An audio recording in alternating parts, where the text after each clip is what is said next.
Hello and welcome back to Newcastle Fans TV. It's takeover talk time, and have the Saudis cleared a massive hurdle?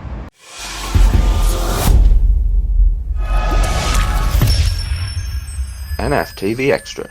Yes, welcome back to St James's Park, which you can see in the background is some takeover talk, and I think the whole of Twitter has just kind of erupted in the last couple of hours with some big takeover news. According to Craig Hope in particular, Simon Bird and Luke Edwards, it seems that the Saudis have cleared a massive hurdle in regards to the TV piracy issue in regards to beIN Sports. Now, if you can remember 12 months ago, that was one of the big hurdles, that in regards to the Saudi state, which we'll talk about in a few minutes. But it seems that the Saudis and beIN Sports have agreed basically to end this piracy debacle, and that Saudi Arabia will legally be able to have Premier League games in their own country, and there's no opposition. beIN Sports will be happy, the Saudis will be happy, the Premier League will also be happy.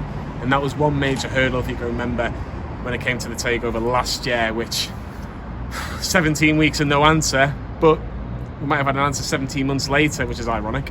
But it just means that the Saudis now, with this £300 million deal, have this massive hurdle gone. Now, what is the other hurdle? The other hurdle is making sure, are Saudi Arabia going to be a director of Newcastle United, which you can see here. That is still a question that needs to be answered with arbitration on the 3rd of January, which we found out last week in the CAT hearing. But it seems that a lot of noises, a lot of people that were against this deal, likes of Luke Edwards, you'll see the tweet in a second, and they'll say, this isn't a hack, this takeover might go through now. He's never been as confident that takeover will go through, and he's always been one of those people that has these questions saying, well, will it actually go through? Now, we have to always say this might not happen, because there is no Saudis in that ground, there's no Amanda Staley in that ground to say we're the new owners, but there seems to be a lot more positive talks about this. But I want to get your thoughts on this as well. Get in the comments, do you think this is a massive hurdle gone? Do we believe that Newcastle United will be taken over? I've always been of the same opinion of, until it's been announced, I'm still on the fence, and I still am on that fence because it hasn't been completely done. But it might just happen in the future. Who knows? If it's not this deal, maybe it could be one in the future. But the fact that the news of the piracy, which was one big massive talking point, even when I interviewed John Cross last year, he says the only thing that he can see was the piracy. Now this seems to have been resolved. Will the Premier League actually put it in Newcastle's favour? It might even stop an arbitration deal coming to the table. It might actually stop Newcastle United going into that arbitration case on the 3rd of January.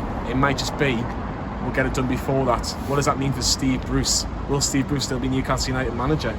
Newcastle play Spurs here on the 15th or 16th of October. I might have got that wrong.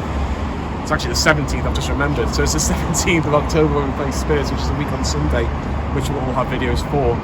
But his future, which is hanging on by a thread at the minute, it's probably very likely that he won't be the Newcastle United manager for much longer. But again, this is all if, buts and maybes, but it is a big step that you'd like to see happen. Newcastle United's owner Mike Ashley out of Newcastle United. It's been a long time since 2007, 14 years since he's taken over this football club. We might be getting very close to a new consortium taking over, and maybe getting Newcastle from being 17th or 18th and battling for survival, just getting a little bit higher and being a bit more competitive, which we'd all like to see. But that is all the talk so far this afternoon. If there's any other information, go on Newcastle Fans TV's Twitter page and Facebook page, and if there's any more serious news, we'll put it on the YouTube channel as well. But get your comments in. Do you disagree or agree with the journalists out there? Or do you think, nah, it's not going to happen, still not going to happen? Or do you believe it will happen? As a wasp tries to get in my mouth there, that'd be interesting. Live on their YouTube. But anyway, like and subscribe to Newcastle Fans TV, and we'll see you all very soon.